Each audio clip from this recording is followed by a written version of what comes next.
ముందు hi hello అందరికీ నమస్తే అండి. అందరు ఎలా ఉన్నారు? అందరు బాగుండాలని కోరుకుంటున్నాను. అలాగే మీతో పాటు మేమందరం కూడా బాగున్నాము. ఈ రోజు రెసిపీ వచ్చేసి క్యారెట్ పెసరపప్పు, క్యారెట్ మూంగ్ దాల్ ఫ్రై.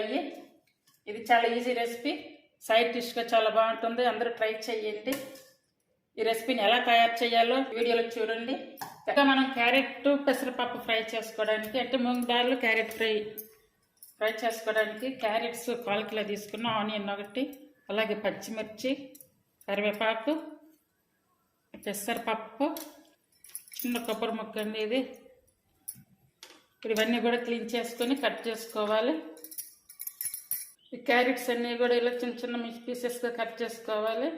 చూడండి, పీసులలో కట్ చేసుకుని సరిపోతుంది. మామూలుగా ఈ కొబ్బరి పచ్చిమిర్చి తీసుకొని దంచుకోవడం కానీ లేదంటే మిక్సీ పట్టుకోవడం కానీ చేయాలి. అలాగే ఆనియన్ కూడా కట్ చేసుకోవాలి. ఇలా వెల్లుల్లి కూడా తీసుకొని చిన్న చిన్న పీసెస్గా కట్ చేసుకోవాలి. ఒకటే పెద్దది కాబట్టి ఒకటే తీసుకున్నాను. ఒకవేళ చిన్నవి అయితే కనుక 4-5 తీసుకుంటే సరిపోతుంది. ఒక మిక్సీ జార్ తీసుకొని ఇలా కట్ చేసుకున్నటువంటి కొబ్బరి, అలాగే పచ్చిమిర్చి ఇవన్నీ వేసుకొని మిక్సీ పట్టుకోవాలి. ముందుగా స్టవ్ మీద ఒక పాత్ర పెట్టుకుని అందులో ముందుగానే వాటర్ కూడా వేసి ఇలా మరిగే టైంలో ముందుగా కట్ చేసుకున్నటువంటి క్యారెట్స్ అన్నీ కూడా ఇందులో వేసుకొని ఉడికించుకోవాలి. అంటే మరి మెత్తగా అయ్యే వరకు అయితే ఉడికించవచ్చు. వీటిని కొంచెం లైట్గా సాల్ట్ కూడా వేసుకోవాలి.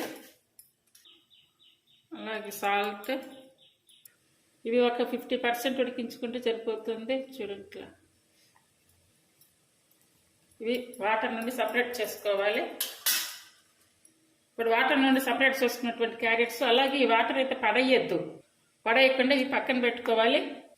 వీళ్ళు తాగవచ్చు, లేదనుకుంటే అది కర్రీస్లో కూడా పోసుకోవచ్చు ఈ వాటర్. ఇప్పుడు స్టవ్ వెలిగించుకొని మళ్ళీ నేనైతే అదే కడాయి పెట్టుకున్నాను. ఇప్పుడు 2 టేబుల్ స్పూన్ ఆయిల్ వేసుకోవాలి. అంటే మనం ఫ్రై ఎంత తీసుకుంటున్నామో అంతలో వేసుకుని సరిపోతుంది. ఆయిల్ వేడయ్యాక 1/2 స్పూన్ ఆవాలు, అలాగే 1/2 స్పూన్ జీరా, 1/2 స్పూన్ శనగపప్పు, అలాగే ఎండుమిర్చి, ఇప్పుడు సన్నగా కట్ చేసుకున్నటువంటి వెల్లుల్లి, ఇప్పుడు సన్నగా కట్ చేసుకున్నటువంటి ఉల్లిపాయలు ఇవన్నీ వేసుకొని ఒక 5 మినిట్స్ ఉంచుకోవాలి. ముందుగా నానబెట్టుకున్నాం కదా పెసరు, ఈ పెసరపప్పు ఒక 2-3 స్పూన్లు తీసుకుంటే సరిపోతుంది. పెట్టుకోవాలి ముందుగా. వీటిని ఇప్పుడు ఈ తాలింపులో వేసుకోవాలి. ఈ పెసరపప్పుని తాలింపులోనే ఇలాగే ఉడికించుకోవాలి. అంటే వాటర్ అయితే వెయ్యొద్దు. ఇప్పుడు ఆల్రెడీ ఆనియన్స్ ఉడికేటప్పుడు నీరు వస్తుంది కదా, ఆ నీరుతో పాటు పెసరపప్పు ఉడికిపోతాయి. అలానే మరి మెత్తగా కూడా ఉడికించుకోవద్దు. దగ్గరే ఉండి మధ్య మధ్యలో ఇలా మాడకుండా కలుపుకుంటూ ఉండాలి. సాల్ట్ వేసుకోవాలి. అంటే సాల్ట్ కొంచెమే వేసుకోవాలి. ఇప్పుడు ఇందులో ఆల్రెడీ కొబ్బరిలో వేసాం మనం మసాలా, చెక్ చేసుకొని వేసుకుంటే సరిపోతుంది. ఇప్పుడు మూత పెట్టుకొని ఉడికించుకోవాలి. చూడండి, ఇలా మధ్యలో కలుపుకుంటూనే ఉండాలి. ఒకసారి పెసరపప్పు ఉడికిందో లేదో చూద్దాం.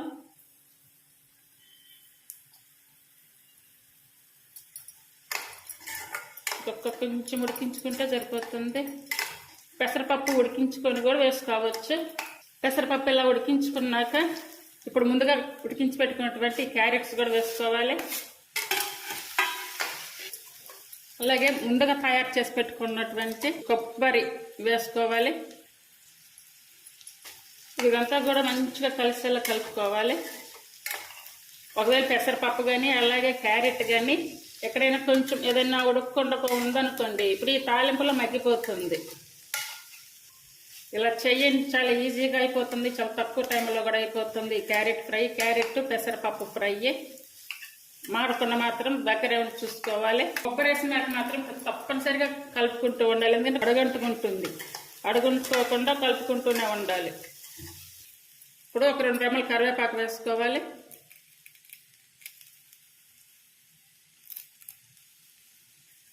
పప్పు, రసం, సాంబారు, అలాగే పచ్చళ్ళకు కూడా అలా అన్నిటికీ సైడ్ డిష్గా చాలా బాగుంటుంది.